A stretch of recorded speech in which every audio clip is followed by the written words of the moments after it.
امریکہ دشمنی کے باوجود خلا میں روس کی خدمات لینے کے لیے 2024 میں دوبارہ مجبور کیوں ہے، اس کی تفصیل جاننے کے لیے آپ کو پہلے کچھ اور جاننا ضروری ہے۔ ناسا کا اسپیس شٹل خلائی جہاز 2011 کو کچھ حادثات کے بعد ریٹائر کر دیا گیا، جو کہ خلا بازوں کو اسپیس اسٹیشن تک لے جاتا اور لاتا تھا۔ اس کے بعد امریکہ کے پاس اسپیس اسٹیشن میں خلا باز لانے لے جانے کے لیے روس کے خلائی جہاز سویوز کے علاوہ کوئی چارہ نہ رہا، اور امریکہ کی حکومت کے روس کے ساتھ پیچیدہ تعلقات کے باوجود ناسا کو روسوکوسموس کے ساتھ اچھے تعلقات رکھنا پڑے۔ اس کے بعد امریکہ نے دو پرائیویٹ کمپنی بوئنگ اور ایلون مسک کی اسپیس ایکس کو خلا بازوں کو لانے اور لے جانے کے لیے ٹھیکہ دیا۔ اسپیس ایکس کے کریو ڈریگن کا خلا بازوں کے سمیت پہلا لانچ 30 مئی 2020 کو ہوا تھا۔ اس مشن کو ڈیمو 2 کہا جاتا ہے، اور یہ ناسا کے دو خلا بازوں ڈگلس ہرلی اور رابرٹ بینکن کو بین الاقوامی خلائی اسٹیشن تک لے گیا تھا۔ اگرچہ بوئنگ کا اسٹار لائنر بچ ولمر اور سنیتا ولیمز کو اسپیس اسٹیشن تک لے گیا، مگر واپس لانے میں ناکام ہوا۔ اس کے بعد امریکہ کے پاس اسپیس اسٹیشن تک خلا باز لے جانے کے لیے امریکہ کے اندر صرف کریو ڈریگن کی آپشن ہے، مگر خلائی تجربات کے لیے امریکہ کے پہلے سے طے شدہ پروگرامز کے پورا کرنے اور سنیتا ولیمز اور بچ ولمر کو خلا سے واپس لانے کے لیے کریو ڈریگن کے اکیلے پرواز کافی نہیں۔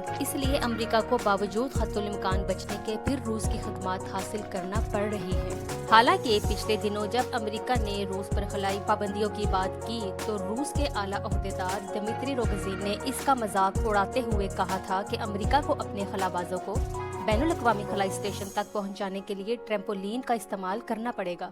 واضح رہے کہ ٹریمپولین چھلانگیں لگانے کے لیے سپرنگ دار گدا ہوتا ہے، اور روگزین یہ کہنا چاہ رہے تھے کہ وہ امریکہ جو اسپیس اسٹیشن پر خلا باز لے جانے کے لیے بھی روس کا محتاج ہے، تو اگر روس خلا میں نہیں جا سکے گا تو امریکہ بھی نہیں جا سکتا۔